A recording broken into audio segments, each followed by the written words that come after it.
अब तो सुन ले राम कहानी।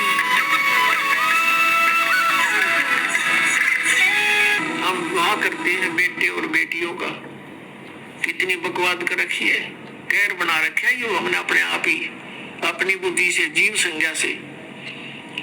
बच्चों का ब्याह करना है, सिंपल वैसे कर दो, ब्याह तो करना है, उनका संयोग जोड़ा जाड़ा परमात्मा का वही जुड़ता है, और उनका विवाह कर दो सिंपल वैसे, समस्या हल हुई। इसी कारण से इन बेटियों को बोझ बना लिया जो गौ जैसा धन होता है। अब हमने इस तरह अपने इस पसरे हुए समाज की कुरीतियों को, रीतियों को भी ठीक करना है, तब हम हल्के होकर भक्ति कर सकेंगे। अब थोड़ा सा समय अवश्य लगेगा, लेकिन बुद्धिमान समाज को स्वीकारना पड़ेगा।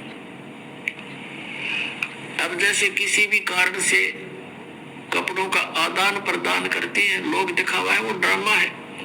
किसी के पुत्र प्राप्ति होती है, उसके लिए झुगले ले चलेंगे, माता बहन वीर, बुआ वीर, रिश्तेदार वीर को जान पहचान वाले भी, उसका 50 कपड़े दे रहा है, और फिर को 10 साल थी, फिर वो बड़ा हो जाए, वो व्यर्थ हो जाए।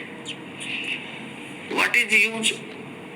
तो इस तरह की जो बातें हैं, जो परंपरा पड़ी हुई है, उसको भी हमने सेट करना होगा, पर तभी हम सुखी होंगे।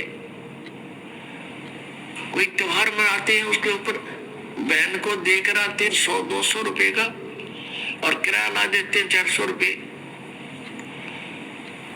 अब उस बहन को क्या उन 200 रुपए के आइटम आप लेकर गए, वो वहां उपलब्ध नहीं थे? और बहन जब इस मार्ग से परिचित होगी, वो बिल्कुल ग्रहण नहीं करेगी आपसे कुछ भी, क्योंकि वो उसके ऊपर भार बनता चला जाएगा, और फिर एक संस्कार बनता चला जाएगा। ये संस्कार हमें फिर यही पटक देता उठा करके।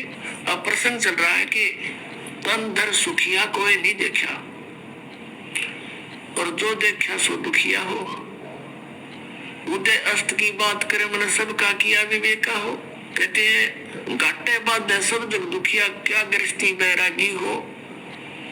गृहस्थी तो लाभ हानि में वही दुखी, क्योंकि लाभ हो गया था फिर वो सोच चिंता उसको, इसको कहाँ लगाऊं। लाभ हो गया जैसे 20,000 रुपए का, और आगे काम करना चाहता है वो 1 लाख में शुरू होगा। 80,000 रुपए कर्जा ले लिया, काम ठीक चला नहीं, सरदर्द हो गया, उस लाभ से फिर हानि होगी। वो चिंता, लाभ हुआ जब चिंता किसको कहाँ सेट करूं, और हानि तो आपे चिंता का विषय है। घाटे बाद है, यानी हानि लाभ से सब जग दुखिया, के गृहस्थी बैरागी हो। जैसे घर त्याग कर जंगल में जा बैठा, वन में बैराग ले लिया,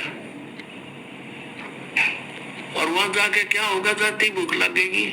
सर्दी है तो सर्दी दुखी करेगी, वर्षा आएगी, वर्षा ओले आगे ओले टाट में लगेंगे।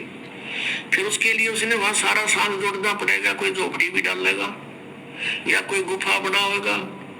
भूख लगी रोटी मांगने के लिए गांव में आवेगा, बता सारा सांग जो का, तो फिर क्या फायदा वहां जाने का। परमात्मा कहते हैं डेरे डंडे खुश रहो, और खुश रह नहीं मोक्ष। जो प्रहलाद पार हो गए, फिर डेरे में के दोष। और जो जंगल में चले जाते हैं वन में, वो केवल मात्र ड्रामा कर रहे हैं, क्योंकि उनकी साधना शास्त्र विरुद्ध है, उनको ज्ञान नहीं। और उनकी देखकर उस ऊट पटांग सी साधना को, रहने के करने को हम उससे प्रभावित होकर के मान लेते हैं कि तो बड़ा महान आत्मा है। परमात्मा बताते हैं अपनी अमृतवाणी में, केले की कोपीन है जो फूल पान फल खाही, और नरक का मुख नहीं देखते जो बस्ती निकट ना जाही। वो जंगल के रोज है, और मनुष्यों विद के जाही, निस्दिन फिर उजाड़ में भगवान मिले नहीं।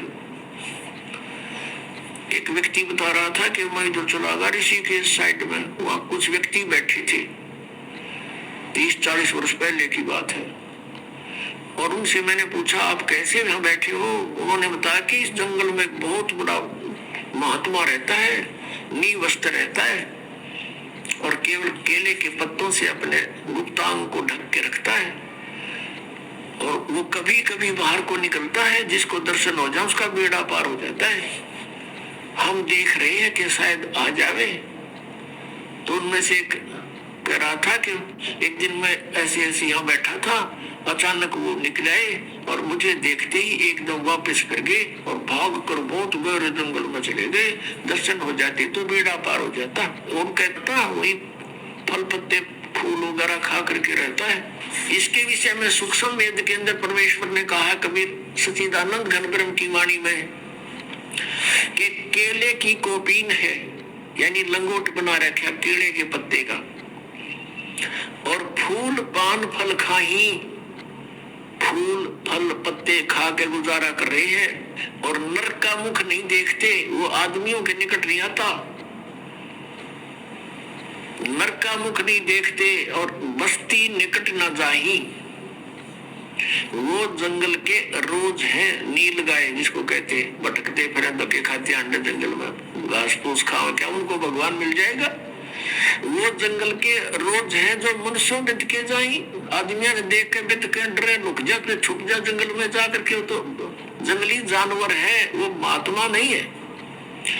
और निश्चिन फिरो उजाड़ में परमात्मा पावे नहीं, भटकते रहो इस जंगल में बियाबान में, ये विधि परमात्मा पाने की।